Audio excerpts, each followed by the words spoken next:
contacto con el ministro de Hacienda, don Mario Marcel, para hablar de las expectativas económicas para este año después de esta auspiciosa cifra de un IMASEC positivo de 0,4%, que fue destacada como una muy buena señal. Ministro, ¿cómo está usted? Muy buenos días. Muy buenos días, Rafael, y muy buenos días a las y los televidentes de Chilevisión. Quiero empezar destacando algo que quizás hemos olvidado con el pasar de los días y de las cifras, pero hubo un momento en que se hicieron predicciones absolutamente apocalípticas sobre la economía chilena, el dólar por sobre los 1.000 pesos, desempleados de 2 cifras y todo lo que de puro escucharlo da miedo, sobre todo tomando en cuenta que el mundo entraba en un periodo complejo por la pospandemia y por la guerra en Ucrania y Rusia.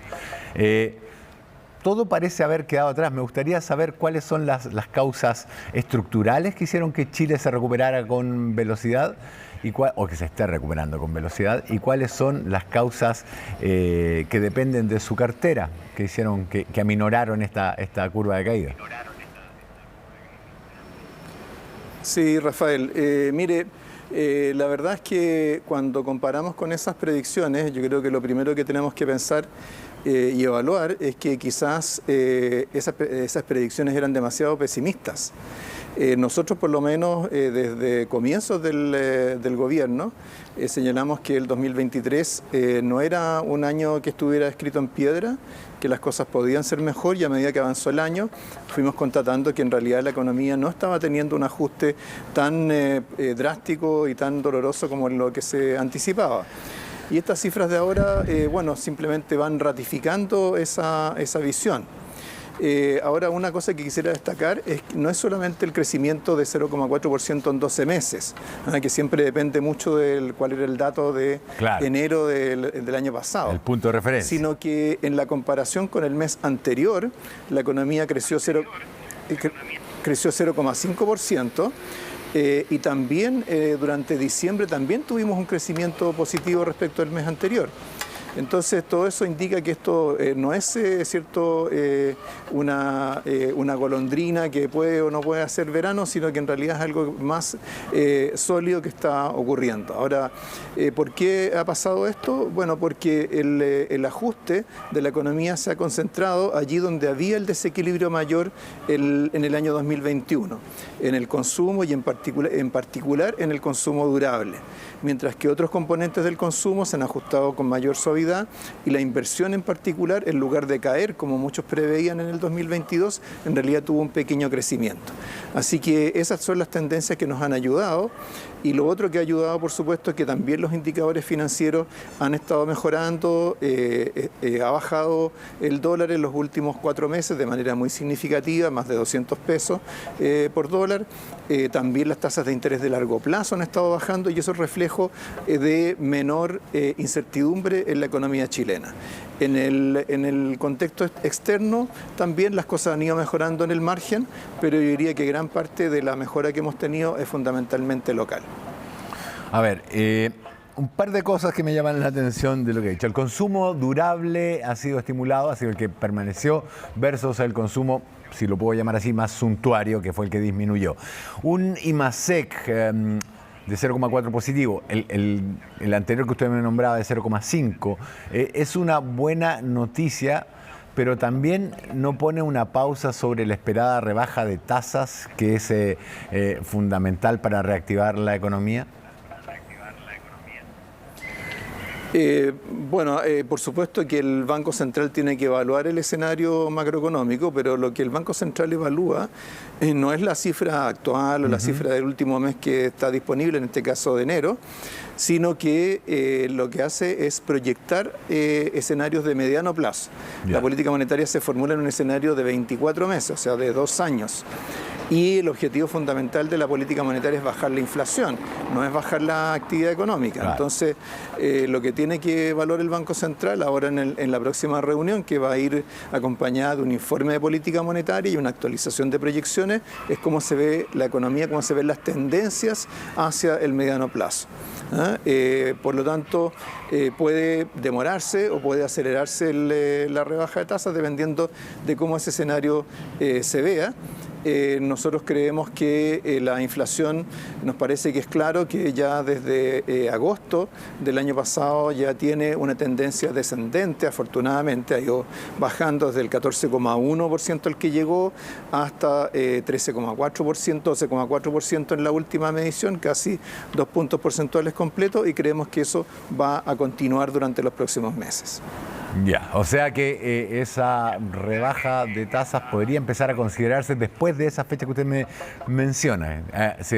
Digamos que aparecerían en el horizonte, dado la evolución que se proyecta hasta ahora de las cifras de política monetaria. ¿Me equivoco? Claro, respecto de la distancia en el horizonte, eso es lo que va a tener que evaluar, por supuesto, el Consejo del Banco Central, cuya independencia nosotros respetamos plenamente. Claro. Claro, tomando en cuenta que el Banco Central es autónomo y que esa es una de las grandes virtudes que destacamos, que usted mismo destacó ante The Economist, digamos. Perfecto. Si me permite el salto, entonces, se empezó a hablar, la diputada Pamela Giles empezó a proponer un sexto retiro, que a esta altura ya no me acuerdo si es un cuarto efectivo o no, pero de un nuevo retiro. La política de los retiros, aunque en su momento resolvió un problema, ha generado otro, la alta inflación.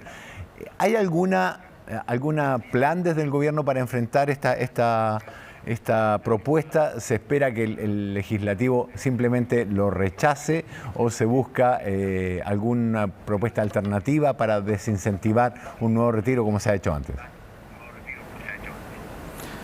Mire, Rafael, bueno, primero tenemos que tener claro que, bueno, por supuesto se esgrimieron muchas razones para justificar los retiros de fondos de pensiones. El primero era, ¿cierto?, la emergencia en medio de la crisis del COVID-19, después ya, por supuesto, las circunstancias fueron cambiando y hoy día son muy diferentes. Hoy día son diferentes desde el punto de vista macroeconómico. La economía está en un curso ya de estabilización y va a comenzar a crecer durante los próximos meses. El desempleo afortunadamente no ha aumentado. Y aquello que afectó tanto en la época del COVID-19, que era que la gente no pudiera salir a la calle, no pudiera salir a trabajar, por supuesto que no es algo que esté ocurriendo hoy día. También se argumentaba que era el desprestigio del sistema de pensiones el que justificaba los retiros. Y hoy día, por supuesto, tenemos una economía que está en mejor pie. Tenemos un proyecto de reforma previsional que está en discusión en el Congreso. Y creo que los chilenos ya hemos tenido bastante incertidumbre durante todos los últimos 3 años como para agregarle más incertidumbre con un retiro de fondos de pensiones cuyas consecuencias, como usted señala, sobre la inflación, sobre el valor del dólar, sobre una serie de indicadores financieros, ya los conocimos, los comprobamos, afectaron el crédito hipotecario, afectaron el costo de financiamiento para el Estado, afectaron muchas cosas. Entonces, lo que menos que uno querría en un momento en que ya la economía empieza a tomar un mejor rumbo es reactivar una etapa de inestabilidad a través de los retiros, y creo que eso lo entienden bien la gran mayoría de los parlamentarios y parlamentarias. Precisamente, ministro, como es algo que entienden no solamente la gran mayoría de los ministros, yo creo que gran parte de la opinión pública lo entiende bien, ¿por qué hay parlamentarios que siguen proponiéndolo? A veces los parlamentarios reciben presiones, a veces se valora, ¿cierto?, algo que parece como un alivio inmediato para las familias. O sea, yo no quiero juzgar. Sino que no quiero juzgar intenciones, sino que más bien constatar que ya hemos visto, ¿cierto?, el costo que tiene el tema de los retiros, y por lo tanto creo que en estos momentos nuestras energías tienen que concentrarse en continuar con la recuperación de la economía, apoyar a los sectores más postergados, y para eso el gobierno no está actuando de manera reactiva, no va a esperar a que se discuta un eventual sexto retiro. Ya formuló sus propuestas de apoyo a los sectores de menores ingresos, están en discusión desde enero. El lunes se van a votar esas propuestas en la Comisión de Hacienda del Senado, Así que la verdad es que tenemos ya a la mano las medidas que pueden ayudar a los sectores de menores recursos a enfrentar esta coyuntura, porque siempre tenemos que pensar que cuando hablamos de cifras de crecimiento, de actividad, claro, de empleo, siempre hablamos de promedios, y esos promedios muchas veces esconden situaciones más dramáticas de muchos hogares o de muchas empresas, y es hacia ellos que están dirigidas estas medidas. Esas medidas contemplan de ser necesario nuevos bonos, nuevas transferencias directas este año, precisamente para ir en ayuda de este grupo que es más vulnerable en nuestro país. Claro, o sea, incluye la duplicación del llamado bono marzo. Eso significa que sumado al valor básico, más de 3 millones de personas van a recibir un bono de 120.000 pesos. Por otra parte, incluye un aumento de más de 20% en la asignación familiar y el subsidio único familiar, que es un aumento permanente. E incluye este bolsillo familiar electrónico, que es una novedad en política pública, que va a permitir, ¿cierto?, que las personas al momento de hacer sus compras, especialmente de alimentos, tengan una rebaja de 20% en el valor de su compra, con un límite que corresponde más o menos al valor de la canasta básica de alimentos. Ministro, se vienen dos grandes negociaciones políticas, la reforma tributaria por una parte y la reforma de pensiones por otra. ¿Se puede avanzar en ambas tal como estaba planeado hasta ahora? Por ejemplo, en la reforma tributaria, ¿va a seguir existiendo este impuesto a los altos patrimonios, el impuesto a los súper ricos, o va a ser parte de lo que va a haber que negociar? En el caso de la reforma previsional, ¿se van a mantener las cifras de aumento de cotización distribuidas para cada persona, capitalización individual, y para un fondo común, digámoslo así, para ir en ayuda de las personas que hoy están recibiendo bajas jubilaciones? ¿Va a haber que transar o negociar con la oposición en alguna de estas dos cosas para poder aprobar esas reformas? Bueno, en esto, ¿cierto, Rafael? Sabemos que el gobierno no tiene mayoría en el Congreso, entonces tiene necesariamente que dialogar. En el caso de la reforma tributaria, esta se va a votar en la sala de la Cámara entre el martes y el miércoles de esta semana, y después va a pasar al Senado. En el caso de la reforma previsional estamos en una etapa algo más temprana, ¿cierto? Recién se votó en general en enero, se votó favorablemente en general, pero ahora ya viene todavía toda la discusión particular. En el caso de la reforma tributaria hemos tenido señales de senadores de distintos sectores que tienen interés en tener en buscar un acuerdo en torno a la reforma tributaria, no solo respecto al proyecto de renta, que es el que está actualmente en la Cámara de Diputados, sino que también el proyecto de royalty minero que está en el Senado. Nosotros vamos a concurrir a esa conversación con la mejor disposición, pero teniendo claro siempre los objetivos de la reforma tributaria. Los objetivos son aumentar la recaudación para que a su vez eso permita financiar una serie de beneficios sociales, de partida el aumento de la pensión garantizada universal, beneficios del lado de la salud, del desarrollo de un sistema de cuidados, recursos para las regiones y los municipios. Y por otro lado, es cierto que hacer que el sistema tributario chileno sea más progresivo, es decir, que paguen proporcionalmente más aquellos que más tienen.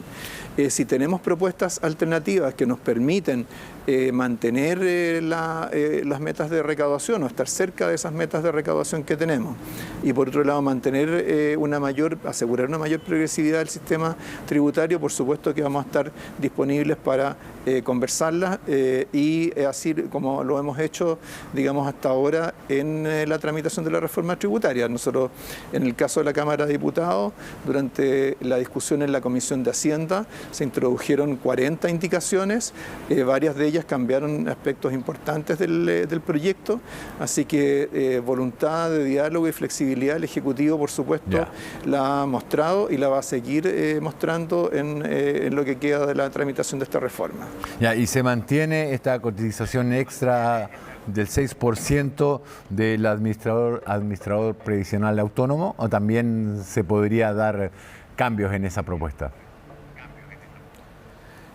Bueno, en el caso de la reforma previsional, el aumento de cotización de cargo del empleador ha estado en todas las propuestas de reforma que se han hecho hasta ahora. Estuvo en la propuesta de reforma del gobierno de la presidenta Bachelet, también estuvo en la propuesta del gobierno del presidente Piñera y está en el proyecto que ahora ha presentado el gobierno del presidente Boric.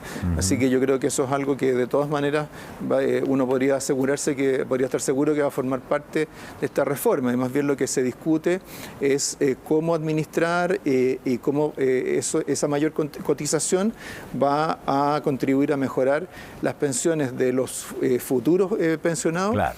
Pero un punto muy importante para el gobierno en estos momentos es que también mejore las pensiones de los actuales, pensionados. Una última pregunta, ministro. No la dejé en claro anteriormente. ¿Se contempla un nuevo bono para este año, además del bono, de la duplicación del bono marzo o de la billetera electrónica? Bueno, nosotros durante todo el año pasado y también lo estamos haciendo a comienzos de este año, nos mantenemos alertas a evaluar la situación de los hogares, ¿es cierto? Y en la medida que hemos visto escenarios en los cuales hay el riesgo de que haya familias, empresas, sectores de actividad que se vayan quedando atrás en la recuperación, los vamos a apoyar. Ahora, por supuesto, nuestro objetivo inmediato es aprobar los beneficios que ya se han propuesto, pero durante el resto del año, ¿cierto?, vamos a continuar evaluando la situación y si es necesario actuar, lo vamos a hacer, porque creemos que enfrentados, ¿cierto?, a una economía que se va ajustando, uno tiene que ser capaz de identificar dónde están los problemas y apoyarlos y no demorar las soluciones. Desgraciadamente algo de eso nos ocurrió durante la pandemia, claro. Pero creo que durante el gobierno actual creo que hemos tenido capacidad para adelantarnos a los escenarios que se van generando y tener medidas que van en apoyo efectivo a las personas cuando lo necesitan. Don Mario Marcel, ministro de Hacienda, quiero darle las gracias por el tiempo que nos ha dedicado en su agenda, sobre todo un domingo en la mañana. Que tenga usted un muy buen día, ministro. Gracias de nuevo. Muy buenos días y muchas gracias.